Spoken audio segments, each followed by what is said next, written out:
Assalamualaikum warahmatullahi wabarakatuh. Kun jirtan hordoftoota fi kabajamtoota Abdirazaaq TV jirra jirtan sanin jira hordoftoota kiyya nagayni kiyya kan kabajaa fi kan jaalala bakkuma jirtanitti sana qaqqabu sinin jecha har'aan tana barumsa tokko isiniif qabaddan jira jechuudha.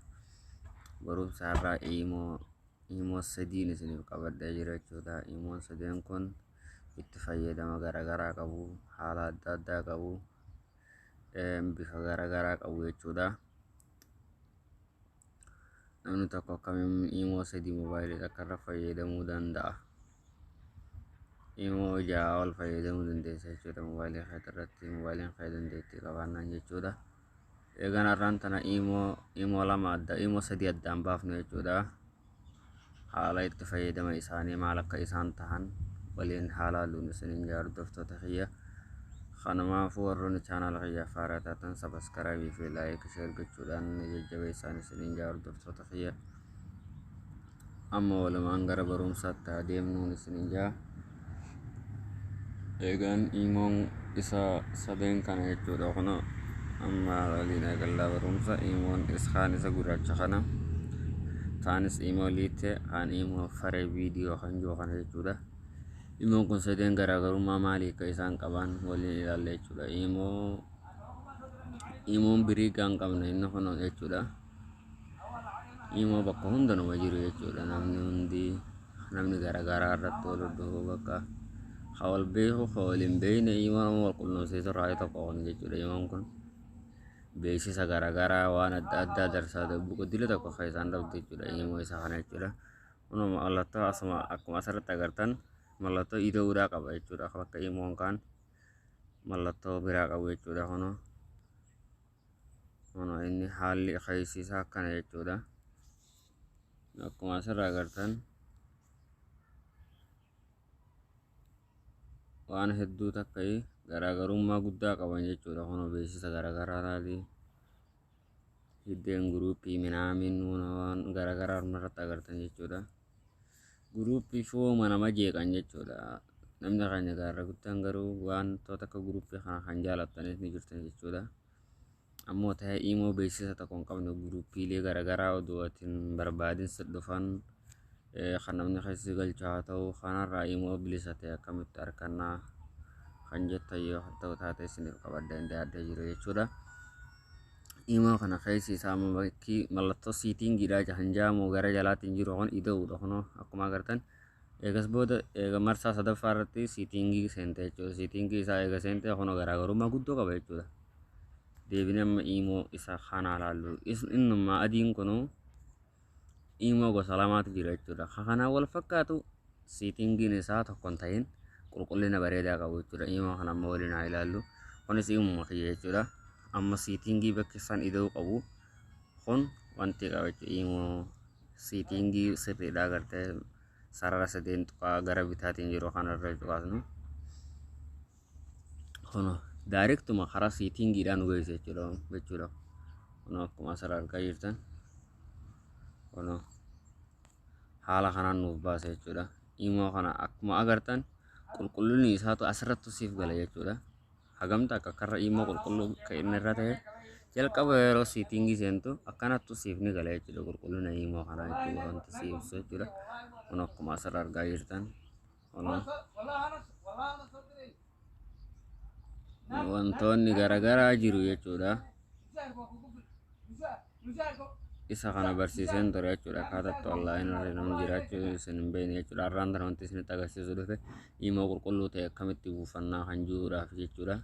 Warroonni imoo kana buufachuu barbaadan diskiripshin boksii kiyya jala isiniif hin kaa'achuu yuutuubii kiyya jala seentanii mallattoo iddoo yaalaa buufatan isinitti agarsiisa jechuudha. Walumaan galumaatti walumarratti jechuudha.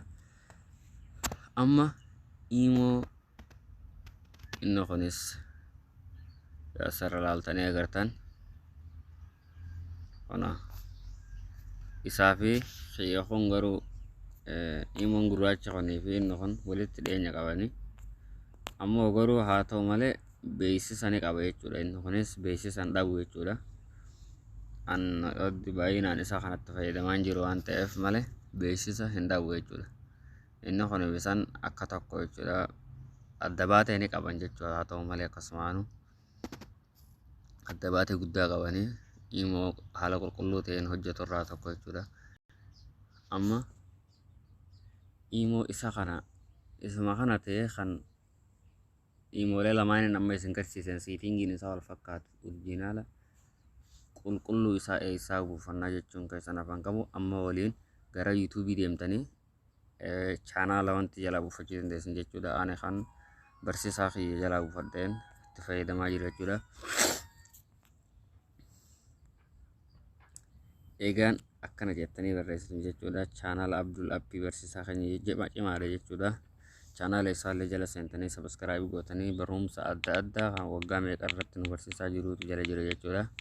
Chaanaala isaallee seentanii Abduu Moobaayil Appiitu gootanii barreessitanii kunuuti asirratti isiniif fide jechuudha. Kan akkuma asirraa agartan barumsa adda addaa nu barsiisaa ture jechuudha. Waggaa 3 viidiyoon isaa jechuudha. Waggaa 3 dura barumsoota garaagaraa imoolee wanti inni irraan barsiisan hin jiru jechuudha. Barsiisaa keenya kana amma yuutuubiin amma inni qabu Abdul Appii jaa yuutuubii kana sabiskiraayib gochuudhaan jajjabeessaan isiniin jaa barsiisaa keenya kanas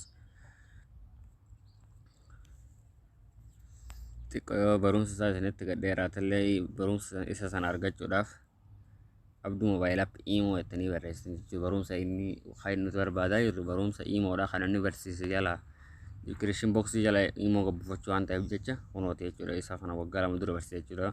Bara 2019 jechuudha. Isa mallattoon imoo lamaan bira jiru xiyyaan irra jiru kan bara 2019 ammaas kan telefoona gurratti qabatee jiru kana jechuudha. Isiniif galagaayoo viidiyoo keessa gaxooftanii ilaaltanii kan beeksisa adda addaa eegisiisutti fayyadamu jirtan beeksisa adda addaa qabate kan isin fayyadu ta'e kan isin fayyadne ta'e ifirraa balleessadha. Asirratti kunoo imoo appilikeeshina isa buufachuuf sinjeete harka seefitti godhee jira daawuloot sinjee jira asirratti. Imoo kana dhiifama jalqaba imoo kana haa baasnu matuma galeewu imoo isaa as keessa jiru kana haa baasnu. Fakkeenyaaf isinitti agarsiisuudha booda garaagarummaa maal akka inni qabu waliin ilaaltan jechuudha. Okay, amma waliin haa buufannu appii kana irraan cuqaasaa.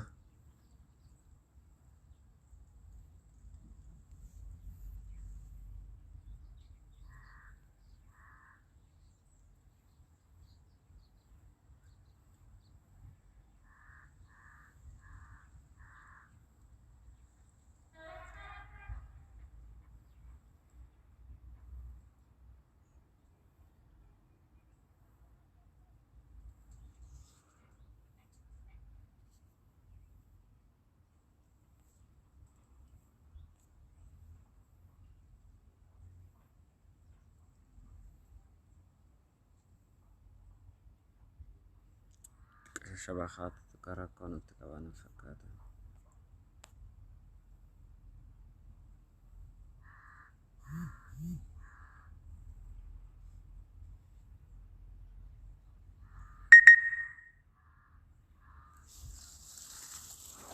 Okay, kuna haala kanaan nuuf fidee jira jechuudha.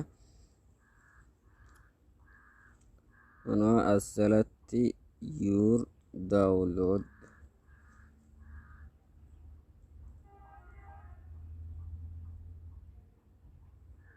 kana imoo pro nuuf fidee jira jechuudha. Buufachuudhaaf kuna isa kana jechuudha. Isuma ammaa asirra argaa jirtan kana jechuudha.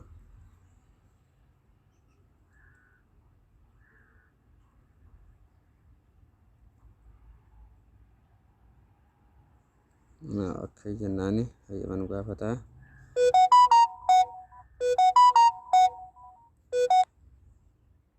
Kana haaluma ammaa argaa jirtanii buusaa jira jechuudha. Imoo kanaan jechuudha. Rarraa'ina sagalee isaa.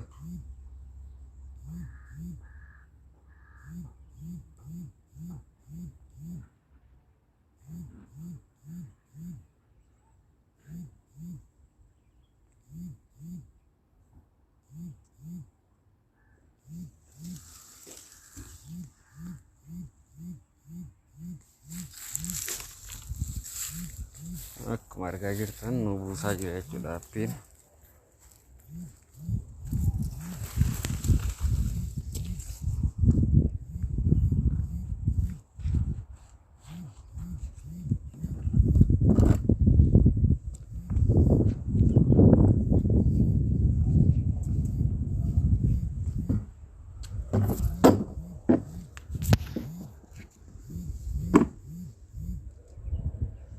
connection waan jala xiqqoo wifi galfanna fe dhiifamaan nu jala ture jira xiqqoo sekondii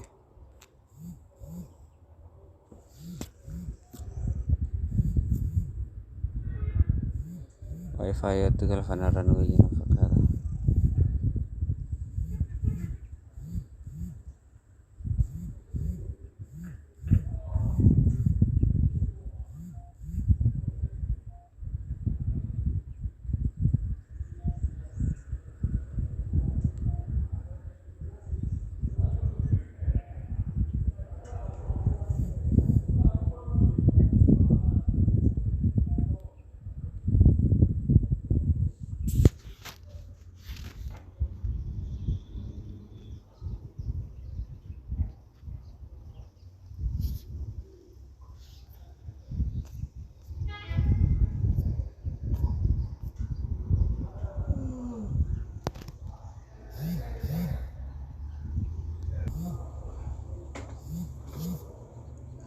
Kuna hordoftoota kiyyaa inti akkuma agargaa jirtan daawloon nuuf ta'aa jira waan xiqqootu hafe jechuudha sekondii muraasa qofa jechuudha.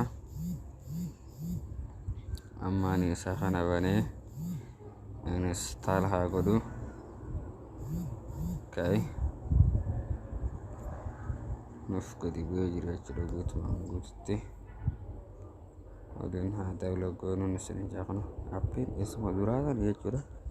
Garuu garaagarummaa guddaa qabu jechuudha inni as keessatti appiin jennaan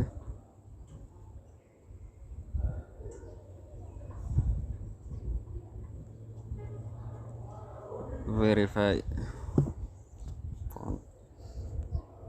an lakkoofsa kiyyattaa galchu 24 yaatti galchu akka yaani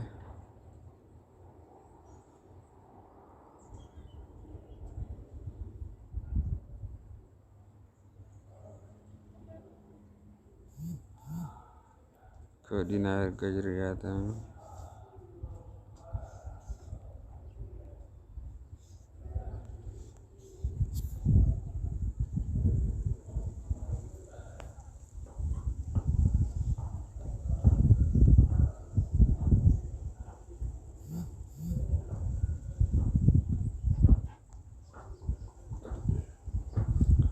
akkuma jiruun immoo qaagoon eebannee jirra jechuudha kun hordoftoota kiyya jechuudha. Kun haala bareedaa ta'een amma immoo reefutee fi inni garaagarummaa inni qabu maali yoo kan jennu taate isa sabwaamee qaatu asitti sibbaa garaan qaxxaamurtu guruupiilee garaagaraa marsaa sadaffaa qaxxaamurtu ilaa aga marsaa afuriitti jira jechuudha inni sanii kana laala akkuma as argaa jirtan. Tetapi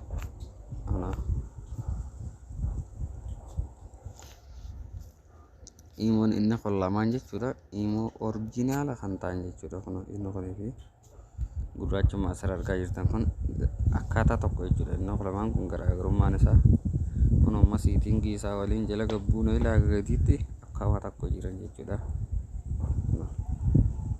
Haa ta'u malee garaagarummaa qabeenyi isaan qaban tokko isa kana jechuudha siitingii keessoo seente isa kana anti illee waraabuu ni dandeessa jechuudha.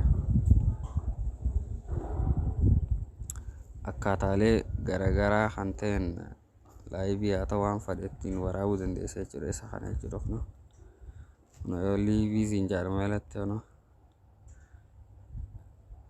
laayivii yoo viidiyoo waraabuu barbaadde irra dhohitee waraabuu dandeessa jechuudha. Egaa ani waraabuun barbaadu waan ta'eef